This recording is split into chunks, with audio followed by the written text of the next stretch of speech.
And good Thursday afternoon. It is 3 p.m. Ryan Belmar here, owner and publisher of WhatsUpNewp. And we have a full roundup today for you. We have WhatsUpNewp's Frank Prosnitz. We have Representative Lauren Carson from the great district of Newport. I love when I have you on, Rep. Carson, because it's just easy. Thank Newport. Newport is your district. That's right. I'm lucky. I have one municipality. It really makes it more focused, and it really makes it easier for me to govern. And we have the money man himself, the Rhode Island State Treasurer Seth Magaziner. And good afternoon. Thanks for having me again. Good to see you, Ryan, Frank, Representative Carson. Thank you very much. Good to have you here. Good to see you, Treasurer. And the great way that we collaborate is I know, Seth, you have been on tour of doing speaking about just about every bond item and been speaking to everybody. And Rep. Carson, as well as we had you scheduled this week. And what we did was we kind of combined it into this one and making the best use of all of the voters' times as well as best use of both of your times. Mm-hmm. So what I'm going to let do here is Rep. Carson, why don't you we're going to talk about the bond items today. The voting is open. There are about 89,000 mail ballots that are being sent out to Rhode Island voters. The voting at city and town halls across the state are open, and that is open through March 1st. But why don't you get started where you were going to get going here on the bond items, and then Frank take over from there. Okay. Well, I'm not sure where you want me to start, Ryan. Could you say that again, please? Just the questions about the bond. Any questions? Generally? Well, I mean, it's kind of unusual to have an election in March, right? So, I'm really glad that you're doing this. And the reason that I had planned to do something with the treasurer, but we folded it into this event, was because people really do need to get out and vote on March 2nd. And it's kind of unusual, that we're voting in March. There are many questions out there as to why we didn't have these questions on the ballot in November. A lot of people have asked that. And, folks may remember that because of COVID, the legislature really did not meet after the middle of March last year. From the middle of March until the end of December, we only met 4 times. And the budget was the one thing that sort of hung out there for the entire time. We didn't have a budget July 1st. We had a continuing budget from the previous year. And the ballot questions are approved in the budgetary process. And the leadership of the House didn't want to put the questions in the budget that we ultimately did pass in December because we were still waiting on some money from the federal government to support state and municipalities. And we didn't want to take any extra debt on at that time without really knowing how much support we would actually be getting from the federal government. So we waited. And then we decided, once the money became clear from the feds, we then decided to put the questions on the ballot in March and have a special election. And we had really had very successful elections in last year using the mail-in ballot process. The state is really, the voters are really getting very accustomed to that. So everyone, the leadership in both the executive side as well as the legislative side had confidence that running a mail ballot campaign in March would be very successful. So that's where we're at right now, coming up against the March 2nd vote. So, Seth, let me ask you this. I think it's the overriding question a lot of people will ask is, can we afford this?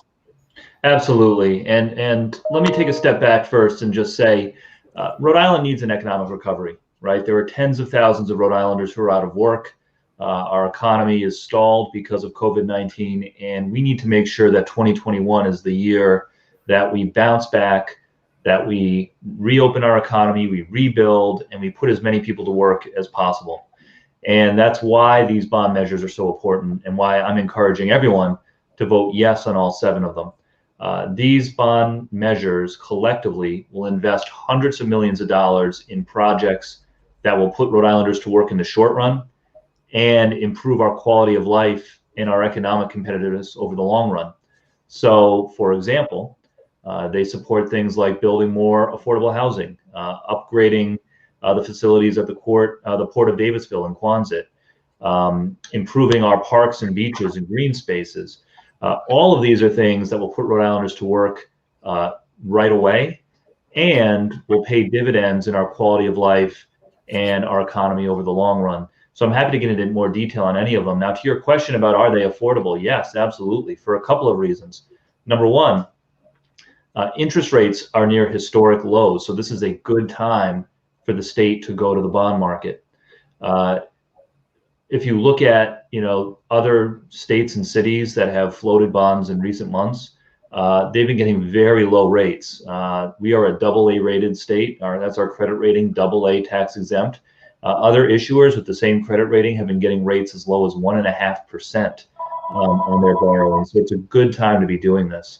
The other reason it's affordable is, keep in mind, every year the state of Rhode Island pays off old debt. There's old debt that rolls off of our books.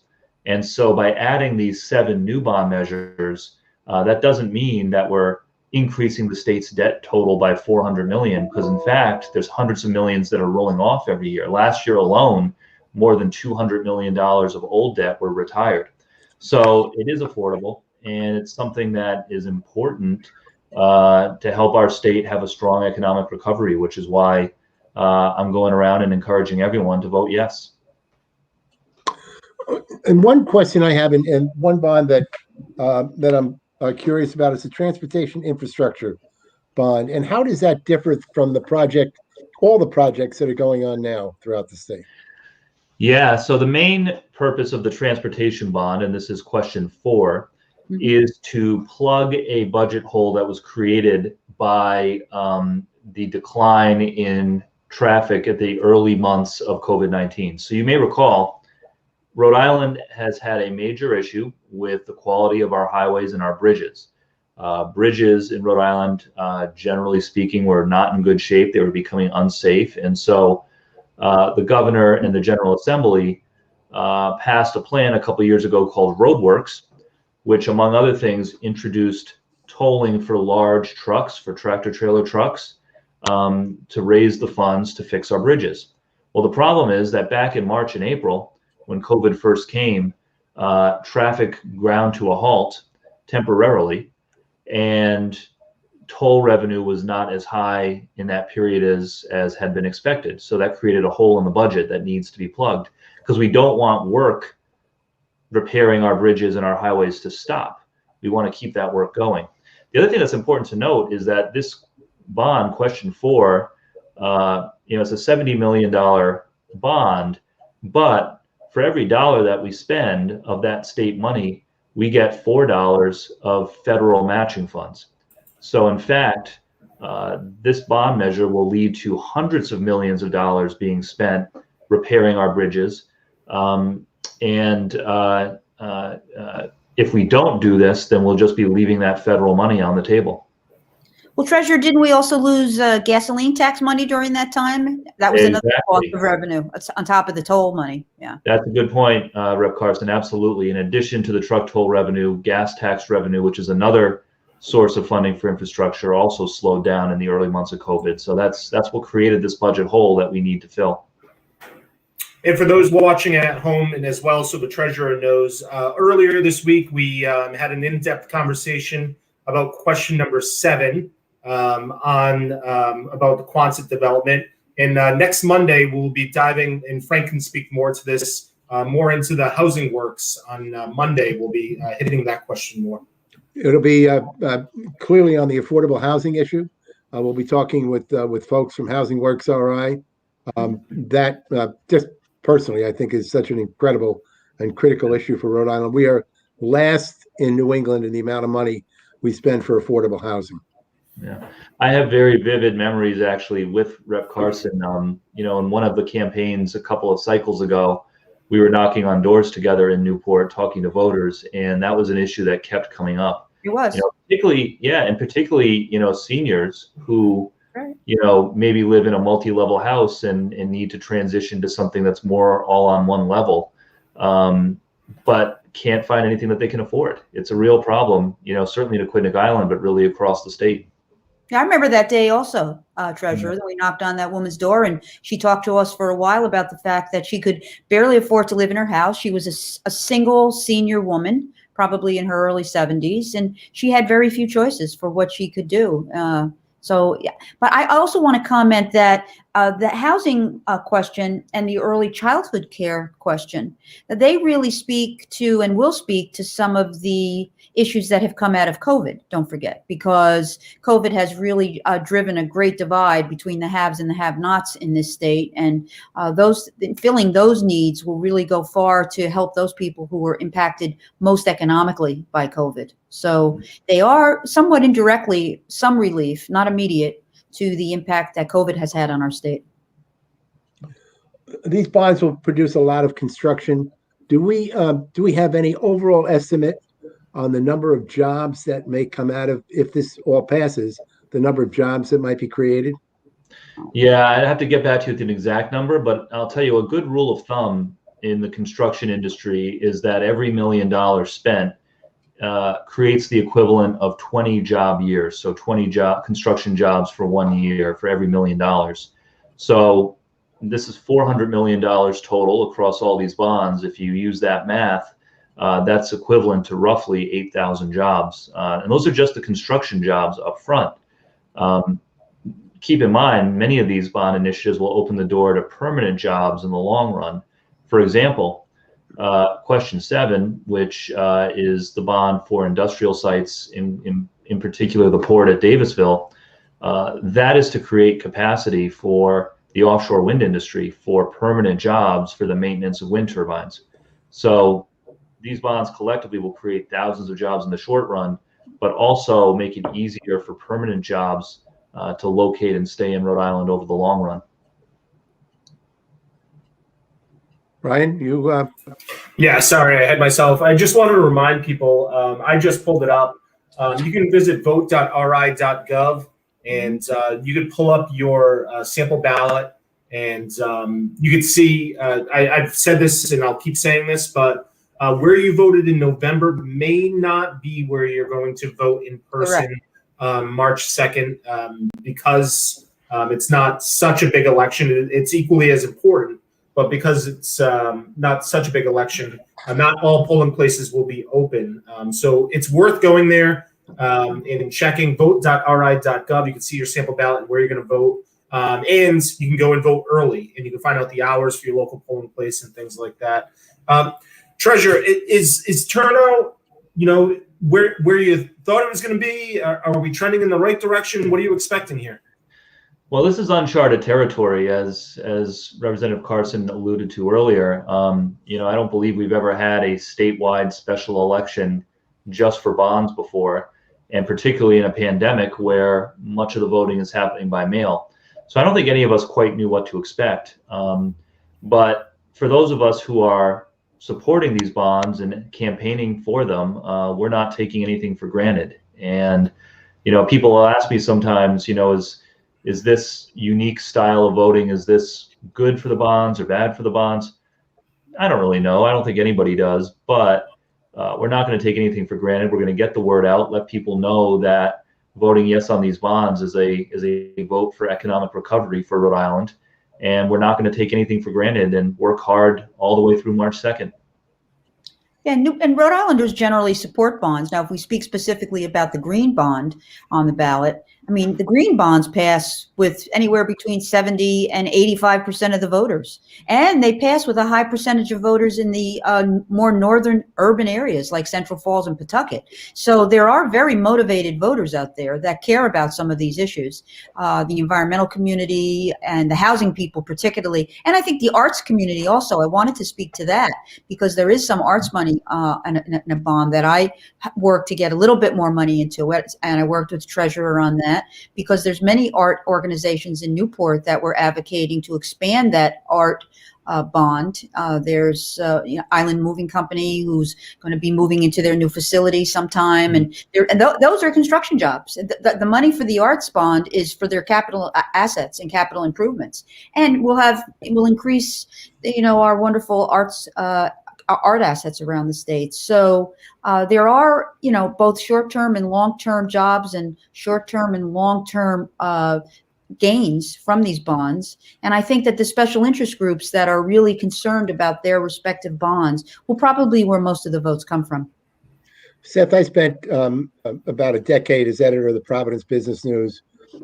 One of the things I heard from from executives in and out of the state was that one of the reasons they will locate or not locate in an area really comes down to their top executives and where they would most feel comfortable.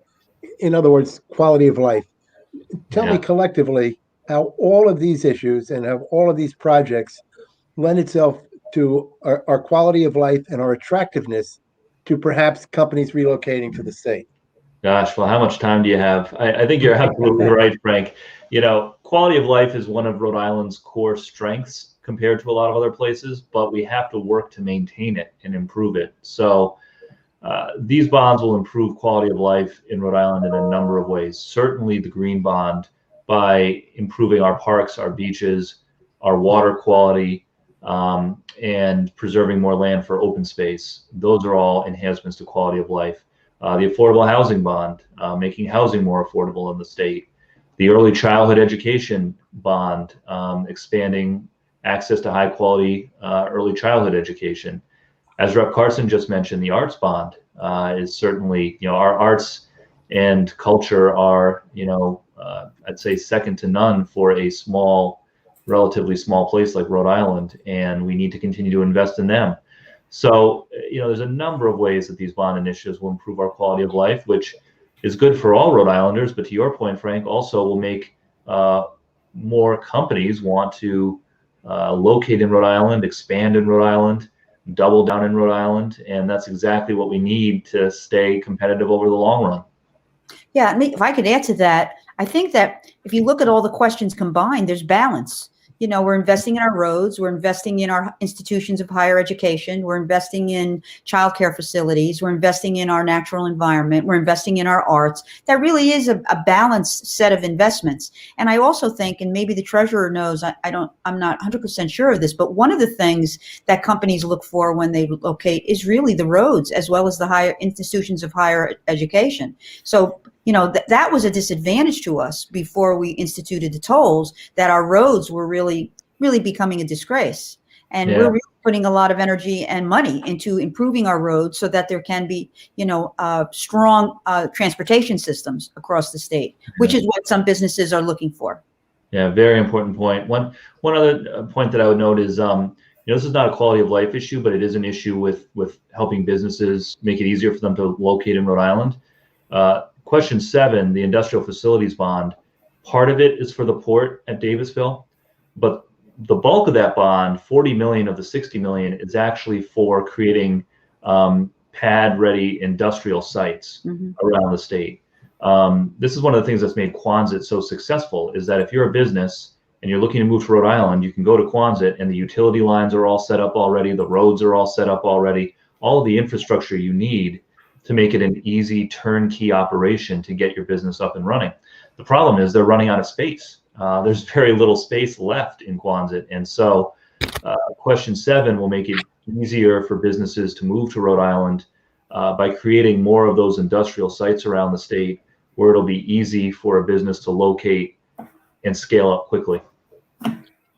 Treasurer, one of our readers wrote in, and I'm sure you've gotten this question, and I'm sure many Rhode Islanders are wondering, but you know, the general question is, how much is it costing Rhode Island to conduct this referendum? Why not save the money and wait until the next general election, which is about 20 months from now? Martin asks.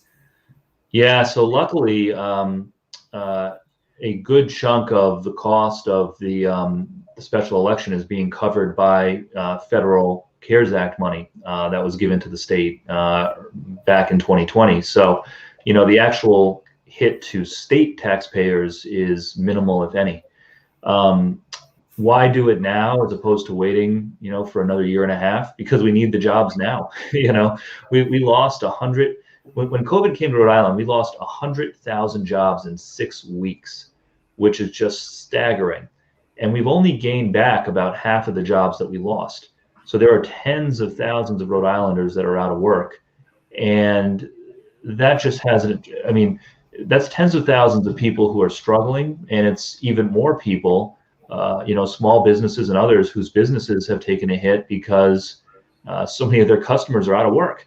And so we really don't have any time to waste in getting our economy moving again. And that's why, you know, even with a little bit of expense to have a special election, it's worth making that investment now so that we can start getting these projects going quickly.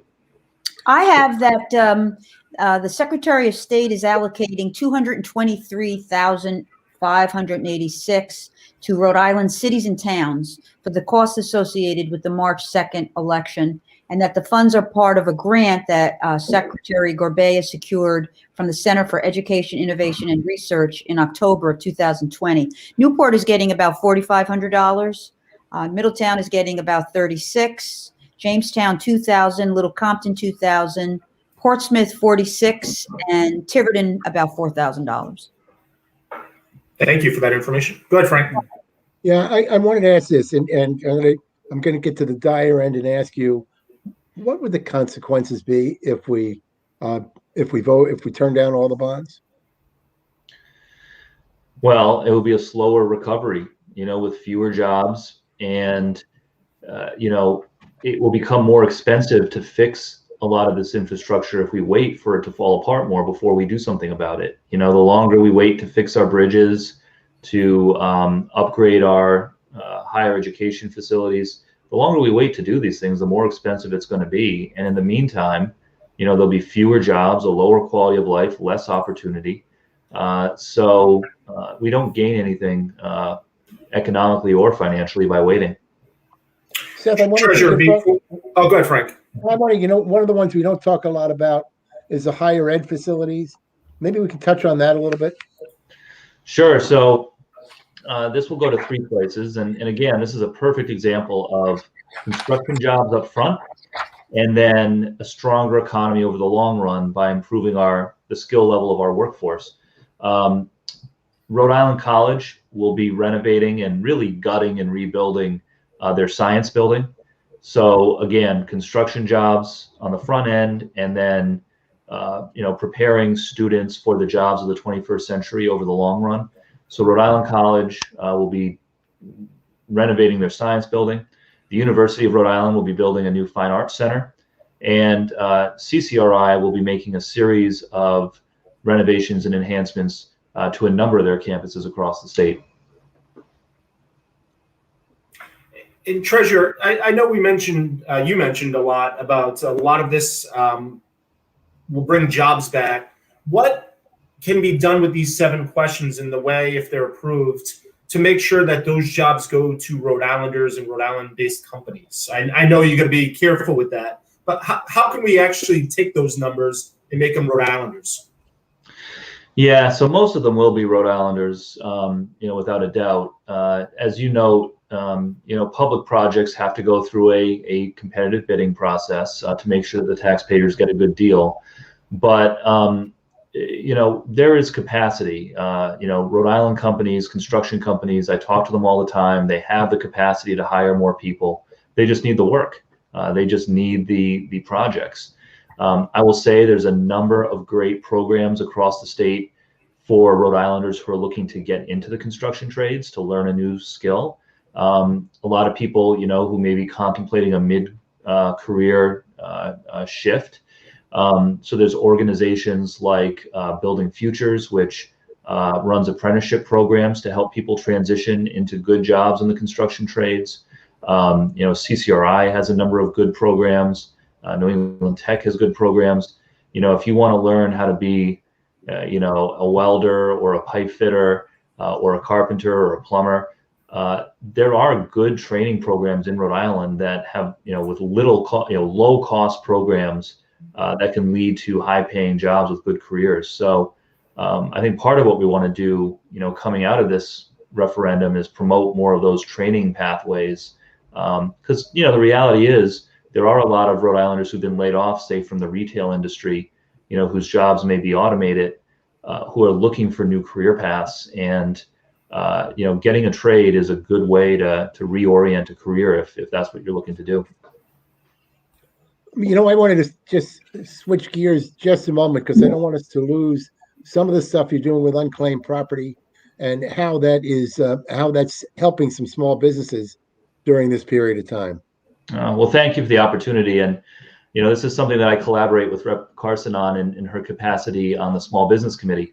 in the House of Representatives. But yeah, you know, small businesses in Rhode Island are obviously going through a very tough time, and small businesses really are the heart of our economy. So we have to do everything we can to help small businesses survive and rebuild and thrive in the long run. So a new initiative that our office launched a few weeks ago is a campaign to reunite small businesses with their unclaimed property, their missing money. Unclaimed property is basically a statewide lost and found for money. If somebody owes you money and they don't know how to find you, they are required to turn it over to us, and it is our job to reunite people with their missing money. Now, since I took office, we've helped 100,000 Rhode Islanders get reunited with over $70 million of unclaimed property. But most people don't know that small businesses can also have unclaimed property. So we've set a goal over the next month. We want to reunite 1,000 Rhode Island small businesses with their unclaimed property. We encourage everyone who's watching to go to the website www.findrimoney.com. Findrimoney.com. That's our unclaimed property database. You can search for yourself, your friends, your family, but we also encourage everyone search for, if you run a small business or if you have a friend who does, search for your favorite small business or nonprofit organization, because they could be owed unclaimed property as well. Just yesterday, I dropped off some checks at a restaurant, at a community center, at a health center. There are thousands of small businesses who could be owed unclaimed property, and we want to get the word out to them. You're also being proactive with that, correct? That there are times that you will actually take the initiative? Oh, yeah. So we, a couple of years ago, we automated a large part of the unclaimed property system. And we were only the second state in the country to do this. But if we have enough information about who you are, where you live, and how much you are owed, we will send checks in the mail proactively without those individuals even having to reach out to us, or, you know, and no paperwork involved. So of that 70 million that I mentioned earlier that we've reunited with Rhode Islanders, a good chunk of it, over 20 million, was done automatically with no paperwork required. A lot of times those people didn't even know they were missing unclaimed property until they got the check in the mailbox. So we'll do that for small businesses as well. But we still want people to check the website, because we only do that. We only send the check automatically if we're really sure it's going to the right place. And so we still encourage everyone, even if you haven't gotten a check from us lately, go to findrimoney.com to see if there's any money waiting for you. And I just did that, Treasurer. And Frank, I'm sorry I can't buy you lunch because WhatsUpNewp does not have any money waiting for them. But maybe it's spelled differently.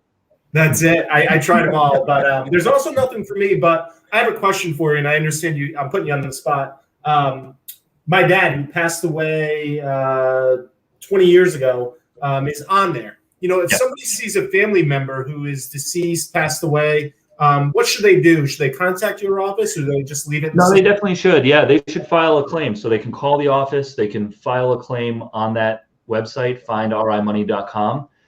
Usually when it is an heir who's claiming money that belonged to a deceased relative, there's a little more paperwork involved there. We have to show that you were the next of kin and so forth. But it's something that we do all the time. There is a process for it. So by all means, if it's a family member who's passed away, reach out to the office and we will do our best to get that unclaimed property back to you. I have a question for the treasurer on this. So I know you've been doing this, for years. I've been following your work on this, but this was fundamentally an initiative of yours. So a future treasurer may not be required to do this. Is that a possibility? Yeah, certainly the proactiveness, the automatically sending checks to lots of people, that was something that we started, that we implemented, that hadn't been done before in Rhode Island or most other states. To be honest with you, there are some other states around the country, and I won't name names, where they don't even really try to reunite people with their unclaimed property. That's what I'm afraid of. Maybe we should talk about putting it in statute, that has to be done on some regular basis. Yeah, absolutely. I'd love to work with you on that, Rep. And I think with your leadership, the next treasurer may not do it, and then that money will pile up again to be another 70 million. That should be a routine that's performed by someone, particularly the treasurer's office. Yeah, I'd love to work with you, Lassie. This is good. This is how legislation comes about. because yeah, at the end of the day, this money does not belong to the state. It is rightfully owed to Rhode Islanders. So yeah, let's get together on that. Yeah. Okay. What happens to that money when it sits there before it gets reunited with people? Is it earning interest? Is it sitting with the institutions where the money was? So under state law currently, any year that we take in more than we give out, it does go into the state general fund and it gets spent by the state. However, also under state law, anytime that we take in less than we pay out, the state is on the hook for the difference. So it's not like there's a fund sitting over, in some account somewhere. That's the Unclaimed Property Fund. It does roll into the state budget, but again, in my view, this money doesn't belong to the state. It belongs to the people who it is owed to. And so that's why we try to be very proactive to get the word out. And we tell the budget writers every year, don't count on getting a lot of unclaimed property from us, because we view it as our job to return that money, not to keep it for the state. And once again, encourage everybody to check out findrimoney.com. To be honest, I just looked up everybody's name on this call, and there's somebody that has a couple accounts that they need to claim. So I would encourage everybody to check out. I'm going to go look. Wait a minute, Lauren. I think it's me. So, Treasurer, is there anything we missed today that I know you've been busy, and we certainly see all of the news and releases, but anything we missed that you wanted to share today? No, I mean, one last thing. I know we spent a long time on the bonds, but one issue that Representative Carson and I have talked about a lot that I think is very relevant, especially to the Newport area, is we have to make our state more resilient to climate change and to rising sea levels. And that is an important aspect of question 2, the green bond, is it does include funding for cities and towns to put people to work, making our infrastructure more prepared for sea level rise and climate change. A huge issue in Newport, of course. The Narragansett Bay has risen 6 inches in the last 30 years, which is crazy. And so I want to make sure that point is in there too, because I know particularly with Rep. Carson, that's an issue she's worked on a great deal, and for good reason. Yeah, I mean, we see some of our neighbors' houses in the Point, as well as down in the 5th Ward, literally going underwater in the spring, flooded. or during a hurricane. Absolutely flooded. Yeah, and I think that the treasurer and I have discussed future bond money around these kinds of issues. And maybe the next bond issue will really be, I'm hoping to really have it address climate and resiliency more boldly, basically, because Absolutely. you can't really put it off much longer. And that's really the only source of new money that we could tap into. The state budget is extremely limited. So that's where we have to begin looking, I think, for resilience and sustainable money for the next 10 to 15 years. Rep. Carson, did anything else that you wanted to bring up that we may have missed today? No, I don't think so, Ryan. I appreciate you inviting me to join you, the 3 of you here today. Thank you. Of course. Mr. Prosnitz? I think we're good, and appreciate it. And just want to urge people, because March 2nd is a strange time. Vote either by mail or go out and vote. It's essential. Yes, it is. Yes, it is. Our motto is 7 questions and 1 answer. The answer is yes. Vote yes. Yes, vote yes. Yes. And, we can do a little bit of Secretary Gorbet's job right now. And if you think you can just stay at home and not participate and think somebody else is going to do the job for you, as always, you will be wrong. Every vote counts, and you do need to participate in the process. Well, here's hoping it's not a snowy day like today, and it's a nice sunny day for voters to get out. Sure. Excellent. All right. Well, thank you, Treasurer. We appreciate it. Thank you, Ryan. Thank you, Frank. Thank you for having us. Thank you. All right. And Rep. Carson, was there anything else Newport focused at all that you wanted to bring up while we have a moment, or did we touch base on everything? We could schedule another time to talk to you about. Yeah, well, Representative Cortravan from Portsmouth and I have organized the Aquidneck Island Climate Caucus, which is an ad hoc group of islanders that are really concerned about climate and resiliency. And we're doing our meeting on Sunday evening, which is exclusively on the green bond. So I have Topher Hamlet from Save the Bay coming on, and we're really going to focus in on exactly where that green bond money is going to be spent. The treasurer made reference to the municipal resilience program. I think there's about $10 million going into that. So there'll be a lot more detail on that bond. And if folks want to know, they can send me an email, I guess. They can write to laurenhcarson@gmail. And it is a Zoom meeting, and there is pre-registration. But if any of you, and I think there was a press release on your site about it, as a matter of fact, today. So if you look on Ryan's site, you'll see the link to register for that, and that'll be about an hour call. So that is happening, and things are beginning to pick up at the State House. We're in much better shape than we were last year. I think the one thing I want to leave with Newporters and the viewers across the region is that it's really easy to testify on a bill now. I mean, all the committee hearings for years and years have been held in Providence. You got to park the car, walk for blocks. It's cold, it's dark. You have to wait in a committee room for the bill to come up. And it really wasn't an environment to encourage public participation. I was an advocate of moving those committee meetings out into the community because people really want to participate. But what we have now, because of COVID, is we have the capacity to have the public testify on the phone. The committees are remote. Some of the committee members are in the State House. Some of the committee members are in other locations remotely. And if a member of the public wants to testify, they have to register with the committee clerk in the morning, and they'll get called up to testify. You can testify from your kitchen table now, which I think has really opened up the democratic process. If any of the viewers are interested in bills, they can go to I know it's kind of a complicated research project, but they can go to the legislative website, look for the committees, and it'll be right there about how you can testify. Maybe a story on that, Ryan, would be really useful about how to participate now, because it's so much more easy to testify. It's unbelievable. And what'll happen is the clerk will call the member of the public and say, you're on, and then they just go on to the live TV remote session. And I'm encouraging a lot of people to participate in that, because I think I'll get my best man on it, Frank. Yeah, I think it's really important. Do you think this process is going to continue like this even when we get back to normal? You're the second person today that asked me that. I don't know what's going to happen. I'm of the belief, and I keep saying to some of my House colleagues, I even had dinner with the Speaker last night and said it to him, and that is that after we get our shot in the arm today, tomorrow, do we go back to business as usual?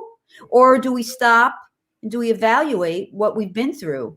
Do we recognize what went really right? Do we recognize the impact that this has had on different stakeholders, students, for example, what they've lost in schools, seniors in isolations, impact on small businesses, sort of the transference of businesses online, the possible reduction of commercial business space because people are working remotely like we all are right now.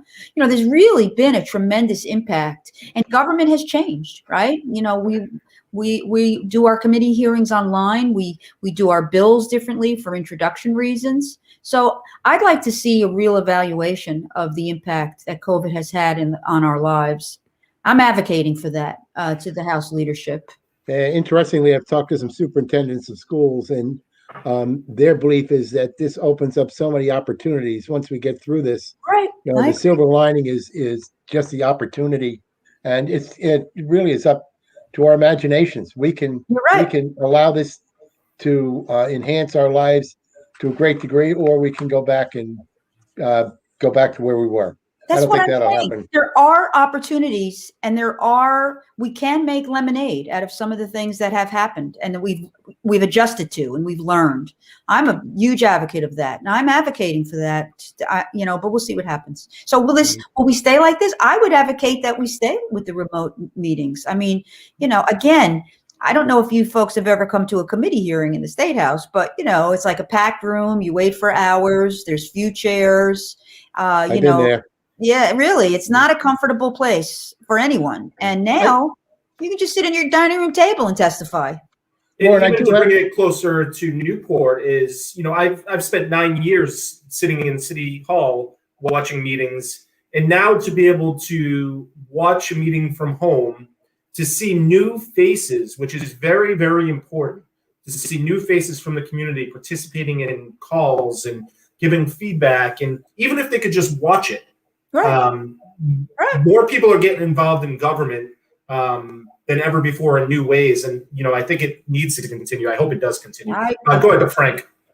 No, I don't think there's any question that this opens it up and people learn a little bit more, and perhaps we can get more community involvement in the cities and towns in the state. I have one last question, and where are we with the? We're removed by a year or two from this gas crisis. Have we made any progress? Oh, well, that's an interesting question. I think there's two different issues on the gas issue. The first one is what caused the gas crisis and what's been done to make the corrections. And most of that has been handled by the PUC. And that was human error and technical error that took place further up the pipeline. We can't lose sight of that. I thought it was Ted Cruz. Now, I'm only kidding. That was a joke. It wasn't. So that whole part of the system, I'm not super knowledgeable about. That was more administratively handled.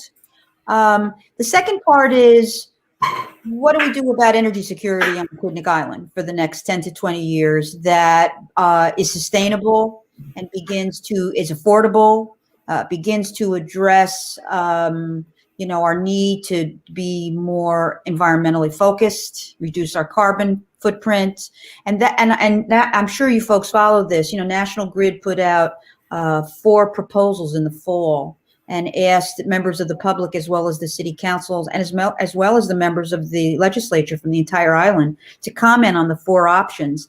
And it was fairly unanimous that the folks on Aquidneck Island really want to go for a sustainable option. They don't want a new pipeline. Some people do, but they're in the minority.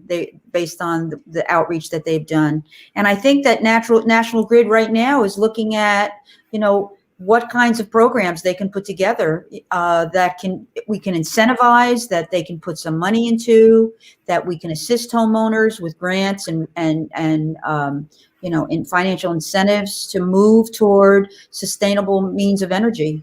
The other issue is, the Old Mill Lane LNG plant, or not a plant, but it's just a holding center for LNG. It's really unpopular up there. That's not my district, but it's a very residential neighborhood. And so they need to figure out where to move that. So again, there's 2 different questions, Frank. There's the administrative work that was done to remedy the human error and the technical errors that took place 2 years ago, January. And that was handled by the PUC. And then the supply issue now is being handled by National Grid, and they're laying out a plan for the next 15 or 20 years with community leaders. Are you comfortable that National Grid is serious about this and is working hard towards a solution? Yes, I think they are. I think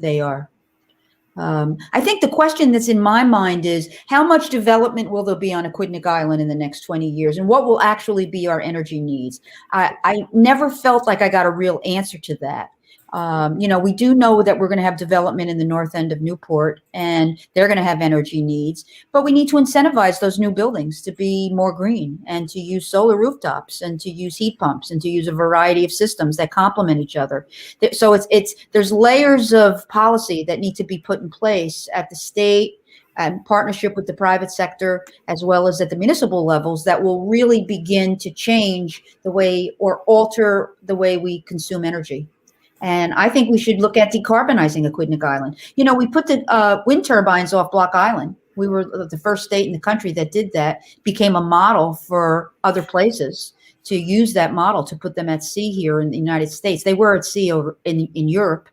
And so I'm an advocate of decarbonizing Aquidneck Island and seeing what plan we can come up with. So maybe you should watch for some more ideas on that, particularly maybe in the next bond question. Who knows? There we go. We appreciate you answering our questions. We know we're here for bonds. But we should use this opportunity. The big elephant in the room is COVID and the vaccine. How often are you hearing from your constituents, which are residents? Hourly. And what are you telling them?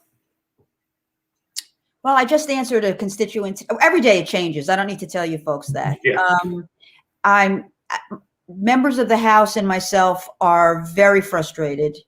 The communication has not been clear, easy, consistent. I haven't even gotten the information that I need on a regular basis.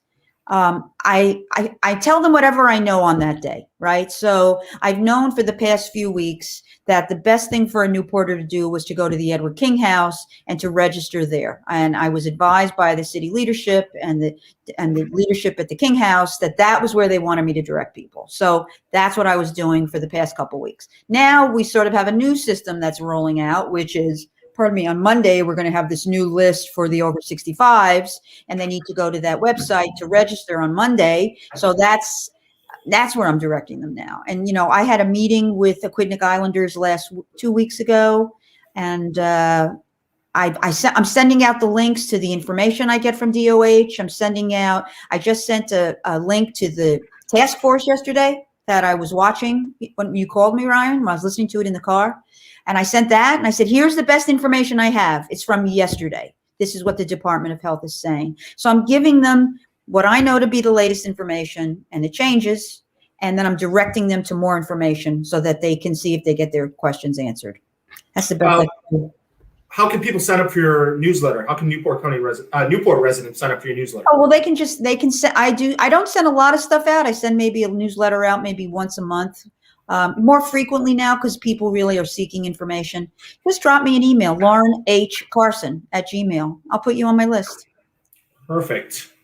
All right. I think we can leave it there, Frank, right? I think so. Lauren, thank you much. You're welcome. Important information, and this kind of dialogue with people in the community is just essential. Transparency, as you noted, has been tough during the COVID period, and it's great that people can hear from you. That's my job. All right. Let's do it again soon, and we'll catch up and have an agenda next time around. All right, Rep. Carson. Have a good day. Ryan, let me just remind people that on Monday morning, Brenda Clement from Housing RI will be on. We'll be talking about the housing bond, I think. 11 a.m. 11 a.m. Right? It's good. Then I'm glad you reminded me.